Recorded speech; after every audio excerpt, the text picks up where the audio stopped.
Olá pessoal, tudo bem? Hoje a gente vai falar um pouquinho sobre o conceito de renda passiva, né? Especificamente renda fixa passiva, e por que que a gente vai abordar esse tema. Muitas instituições financeiras estão divulgando essa possibilidade. Hoje eu já recebi 2 e-mails sobre o tema e muitos colegas também têm pedido para a gente esclarecer um pouquinho o que que é isso. Então vamos conversar um pouquinho sobre esse tema aí e apresentar também uma possibilidade de alocação eh, em renda, criando, né, uma renda fixa passiva. Vamos, então, estou compartilhando tela aqui e vamos lá. Deixa eu colocar minha canetinha aqui. A gente vai começar a navegar aqui, ó. Só organizando aqui. Bom, tá aqui um pouquinho da minha formação e da minha experiência, né? Então, fico muito à vontade em falar desse tema. Vamos lá. Bom, a gente vai falar então do conceito de renda passiva. Primeiramente, o que que é isso, né? O que que é uma renda passiva, né? E por que que esse assunto ele veio à tona? Esse assunto, deixa eu puxar minha imagem aqui para baixo, esse assunto ele veio à tona por quê? E a taxa de juros ela teve um acréscimo, né, a gente tem, o Copom, né, ele se reuniu e ele elevou a taxa de juros para 12,25. É uma taxa de juros alta, porque nós somos também um país que tem uma inflação muito alta, o papel da taxa de juros é combater a inflação, né, ele é um instrumento de política monetária, do Banco Central, do governo, né, para poder atingir a meta de inflação.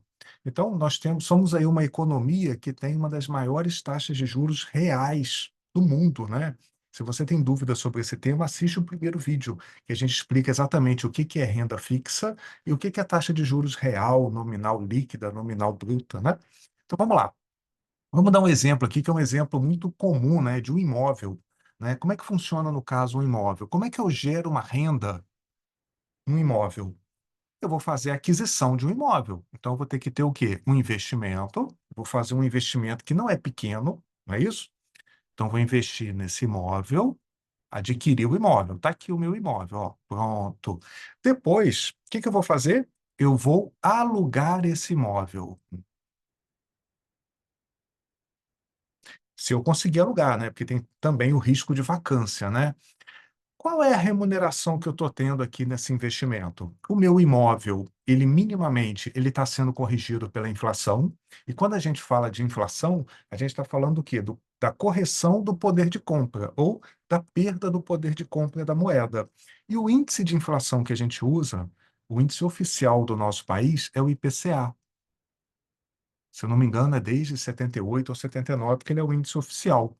Então, o que que eu estou ganhando de rendimento ao adquirir um imóvel? Eu estou ganhando a correção do imóvel, mas a correção do imóvel entra na minha conta? Não, não entra na minha conta, né? Eu não vejo essa correção do imóvel pelo IPCA. O que que eu vejo entrar na minha conta? O aluguel, né? Então, o que que seria a rentabilidade desse investimento aqui? Eu estou ganhando o IPCA na valorização do meu imóvel, mais um aluguel. Ok? Essa é a minha remuneração. Esse aluguel eu vou calcular em cima de quê? É um percentual em cima do valor do imóvel. Não é assim que funciona? Então, isso aqui é uma renda passiva. Ou seja, eu tenho um imóvel que eu estou alugando e recebendo os rendimentos periodicamente. É muito comum ser mensal, né? Só que, se eu quiser vender esse imóvel, eu consigo vendê-lo imediatamente, a qualquer momento? Não. A gente viu que esse imóvel, ele é um ativo. O que que é um ativo? Ativo é tudo aquilo que tem algum valor econômico. Isso é um ativo. Mas a gente precisa lembrar também do conceito de liquidez. O que que é liquidez? É a capacidade de converter esse ativo em dinheiro a qualquer momento pelo preço justo. Se eu tivesse um marcador e esse marcador tivesse indicando o valor diário daquele imóvel, ele teria uma flutuação, ó. E esse valor diário, ele pode diferir do valor justo do imóvel. Imagina que o meu imóvel está avaliado em 1 milhão, mas talvez no dia de hoje eu só consiga vender esse imóvel por 950 mil. Então ele fica aqui embaixo. Pode ser que depois de amanhã piore o cenário, tenha menos compradores e eu consiga vender esse imóvel só por 900. Mas esse imóvel, ele vale o quê? 1 milhão.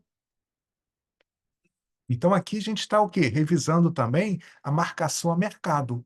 Tudo bem? Isso a gente vai acontecer também no na nossa estratégia aqui de renda passiva. tá bom? Então, mas será que eu preciso comprar um imóvel para alugar e montar uma renda passiva? Não, a gente não precisa fazer isso. Como que a gente faz então? Vamos lá, vamos entender aqui, ó.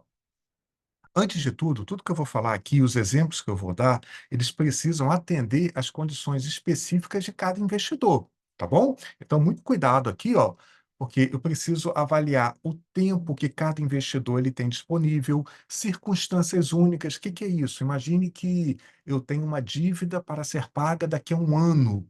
É uma dívida única, mas eu preciso levar em consideração liquidez. O que que é liquidez? Capacidade de converter o meu investimento em dinheiro a qualquer momento pelo preço justo, leis e regulamentações e a incidência, caso exista, de impostos. Então, muito cuidado, tá? A gente precisa tomar muito cuidado e por isso que é importante um consultor, né, para estar montando uma carteira que está adequada ao perfil de investimento de cada investidor.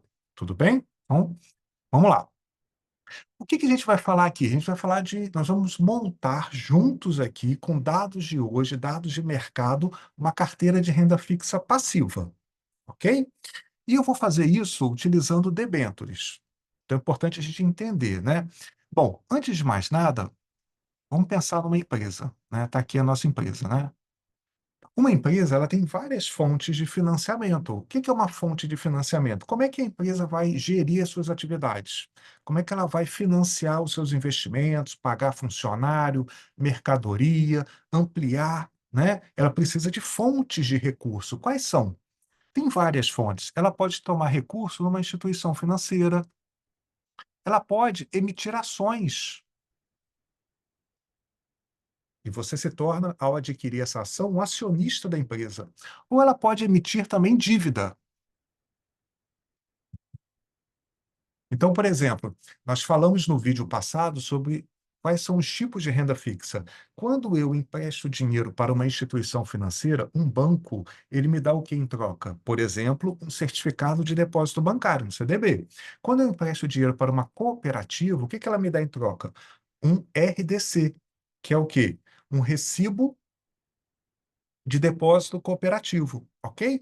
Só que quando eu empresto dinheiro para uma empresa, essa empresa não tem como me dar um CDB, não tem como me dar uma LCA, uma letra de crédito do agronegócio. O que que essa empresa pode me dar em troca? Uma debênture. Então, o que que é uma debênture? São títulos de dívida. Então, você, quando compra uma debênture da empresa, você se torna o que dela? Credor dela, investidor. Quando eu compro um CDB de uma instituição financeira, eu sou o quê? Credor daquela instituição financeira, ok? Só que debêntures, uma instituição financeira não pode emitir uma debênture. Só quem pode emitir uma debênture são empresas o quê? Privadas, instituições não financeiras, ok? Representam o quê? Dívidas de médio e longo prazo da companhia e que tem uma data de vencimento definida, que a gente vai ver.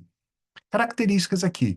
O investidor, que é um credor, ele tem direito a receber o quê? Juros periódicos, que podem ser pré-fixados, pós ou uma mistura deles, como a gente falou no vídeo 1, não é isso? E que são pagos em datas específicas, como a gente vai ver.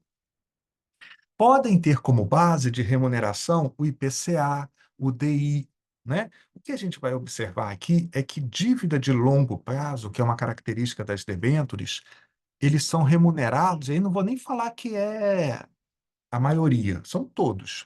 Toda dívida de longo prazo, de debênture, ele vai ser remunerado pelo IPCA, tudo bem? Por quê? Vocês já viram que a taxa de juros subiu, né? Subiu ontem. E a taxa de juros ela tem uma flutuação muito grande, né? Então pensa numa empresa que tem que pagar uma dívida com uma taxa de juros que flutua muito. É muito comum a gente emitir dívida vinculada ao IPCA. Por quê? Porque a gente vive num país que tem como regime de política monetária manter a inflação baixa e estável. Então, se a gente entrar no site do Tesouro, a gente vai observar que os títulos mais longos do Tesouro são remunerados pelo IPCA também. Tudo bem? É mais seguro para a empresa remunerar pelo IPCA, porque a gente tem um regime de política monetária que tem como objetivo manter a inflação baixa e estável, ok? Bom, e fique atento que as debêntures não têm garantido o fundo garantidor de créditos, tudo bem? Ou, como a gente está vendo hoje também, muita dívida emitida por cooperativas do FGCoop, que é o Fundo Garantidor de Cooperativas. Bom, legal. Então, em caso de falência, né, o investidor pode perder todo o capital investido. Isso é uma característica de todo investimento. Quando eu compro um CDB de uma instituição financeira, por exemplo, se aquela instituição financeira falir, né, eu vou ter a garantia, nesse caso aí do fundo garantidor, até 250 mil. Tudo bem?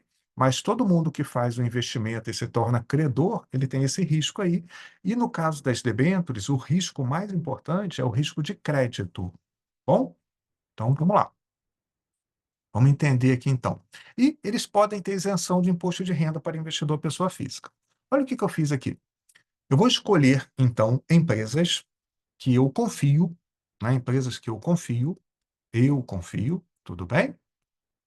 E vou escolher empresas que vão me pagar cupons os 12 meses do ano. Janeiro e julho, fevereiro e agosto, março e setembro. Por que eu estou separando assim em duas caixinhas? É muito comum empresas emitirem dívidas com pagamento dos seus cupons em 2 meses por ano, ou seja, a cada intervalo de 6 meses. Tá bom? Então, olha o que eu fiz aqui. Peguei uma empresa que é a Eneva, né? Ela atua aí no ramo de energia elétrica também. Essa empresa, o que ela está pagando hoje? Isso aqui é dado de hoje. Se você quiser investir, você pode, desde que esteja alinhado ao seu perfil, né, de investimentos. Então, o que essa empresa está pagando hoje? Ela está pagando a inflação mais 7,10% ao ano. Ou seja, eu tenho a garantia que se eu levar esse investimento até o final, lembra como a gente explicou no vídeo 1, eu vou ganhar o quê? A inflação aí média do país é de 6,4%, desde que a gente começou o regime de metas de inflação em 99, né? Mais 7%. Esse tipo de investimento aqui, esse título, ele é negociado por um preço unitário. Então, eu não consigo aplicar aqui R$ 100, R$ 200. Eu vou ter que comprar títulos. Cada título está sendo negociado hoje por esse preço unitário. Então, aqui já sabemos que eu tenho o quê? O preço unitário. Quando que esse título vence? Em julho de 2032. Tem imposto de renda nesse investimento? Não, não tem. Ou seja, esse investimento ele se enquadra numa determinada lei que diz, em resumo, o seguinte: olha, se essa empresa captar recursos que tragam um bem social, ela será isenta de imposto de renda para o investidor credor, né? Então, não tem imposto de renda aqui. Estou ganhando IPCA mais 7,10 sem imposto de renda? Exato, não tem imposto. Quando que ela vai me pagar esses cupons periódicos? Todo dia 15 de janeiro e julho. Tudo bem? Amortização, o que que é amortização? Essa empresa ela pode me devolver o valor aplicado no vencimento ou antecipar. Então, esse título, essa debênture aqui da Eneva, ela tem amortizações periódicas. Um terço, tá vendo? Em julho, 50% em 2031 e 100% em 2032, que é o restante, né, que é quando ele vence. Tudo bem? Existe aqui também a figura do agente fiduciário. O que é o agente fiduciário? É quem representa os debenturistas, que é o nome dado para os investidores, tá bom? Então, qualquer caso de renegociação dessa dívida, desse investimento, quem vai ser o responsável aí por negociar entre o devedor e os credores, que são os debenturistas, investidores, é a Pentágono SA, que tem o nome de agente fiduciário. Aqui embaixo eu coloquei o link da Ambima, tudo bem? Que tem todas as características, demais características aqui desse investimento, tá bom? Então aqui essa empresa vai me pagar o quê? Janeiro e julho. Vamos passar mais rapidinho? Segunda empresa vai me pagar quanto? IPCA mais 7,47. Quando? Em fevereiro e agosto. Que empresa que é essa? Companhia de Gás de Minas Gerais. Está aqui, ó, Gasmig. Tudo bem? Então, aqui eu ganho o quê? Inflação mais 7 em fevereiro e agosto. Depois eu tenho o quê? Eletrobras. Vai me pagar quando? Março e setembro. Quanto que ela paga? IPCA mais 7,18. Eu poderia aplicar tudo em uma única empresa, mas aí eu não receberia rendimentos periódicos e também não estaria diversificando, né, a minha carteira para poder minimizar aí o risco de crédito. Tá bom? Sempre eu coloco aqui embaixo o link, né, que você pode buscar todas as informações desse título. Então aqui eu estou ganhando IPCA mais 7,18. 7,18 é muito ou é pouco? Se a gente for agora no site do Tesouro, a gente vai ver que o Tesouro IPCA, que é a NTN-B, né, ela está pagando IPCA mais 6 e alguma coisa. E lembrando que tem imposto de renda na alíquota mínima de 15%, tá bom? Então aqui sim é um bom investimento e a Eletrobras, a gente acredita que é uma empresa que tem o quê? Um baixo risco de crédito, tá bom? Mais uma aqui, ó, essa aqui me paga quando? Ó, a Taesa, ela me paga em abril e outubro. Então tá aqui, ó. E quanto que ela paga? 7,10 ao ano. Segunda, perdão, quinta aqui, a Rumo SA. Quanto que ela está me pagando? IPCA mais 7, maio e novembro. E a companhia, né, de transmissão paulista está me pagando quando? Junho e dezembro, IPCA mais 7. Repare que eu peguei aí um benchmark de 7%. São empresas sólidas, né? Depois a gente vai fazer um vídeo para explicar os tipos de estruturas de mercado que a gente tem concorrência perfeita, monopólio natural, concorrência monopolística e oligopólio. Então, a gente sempre busca aqui empresas que têm um risco de crédito menor. Muitas empresas aqui, elas operam em monopólio natural ou legal, que é uma concessão como a Rumo S.A. Tá bom? Então, fazendo um resumo aqui, olha o que eu fiz. Eu fiz uma alocação aqui de 60 mil, mas você pode escolher adquirir a quantidade de títulos que você entender, desde que atendam ao seu perfil, tá bom?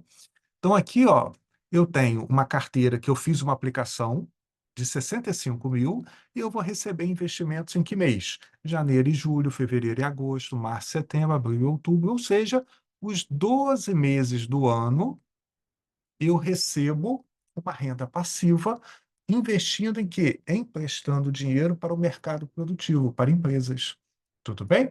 O que é importante a gente lembrar aqui é que a renda, eu só vou ganhar esse valor aqui, ó, o IPCA mais 7, mais 7,47, se levar o investimento até o vencimento. Lembra do conceito de renda fixa? Só será fixa no vencimento. De hoje até o final, a gente tem aí a marcação a mercado, tudo bem? E como estamos aí num cenário de elevação, a gente chama que é um cenário hawkish, né, de elevação de taxa de juros. É normal que quando a taxa de juros suba, a marcação a mercado do título, o preço unitário dele caia. Isso pode Qual o impacto que isso vai ter? Pode ser que eu aplique 65 mil hoje e amanhã eu veja 64 mil. Mas eu perdi dinheiro? Não. Lembra do conceito? Será renda fixa no vencimento. Tudo bem? Então, aqui a gente viu um exemplo, né, de como fazer uma alocação em renda fixa passiva, ou seja, vou ter o meu dinheiro corrigido pela inflação, pelo índice IPCA, todo mês, no dia 15, vai ter um lançamento via CETIP na minha conta corrente, recebendo aí o cupom periódico, que nesse caso aqui, ele é isento de imposto de renda. Se ficou alguma dúvida, coloque nos nossos comentários que vai ser muito gratificante poder esclarecer. Tá bom? Grande abraço a todos.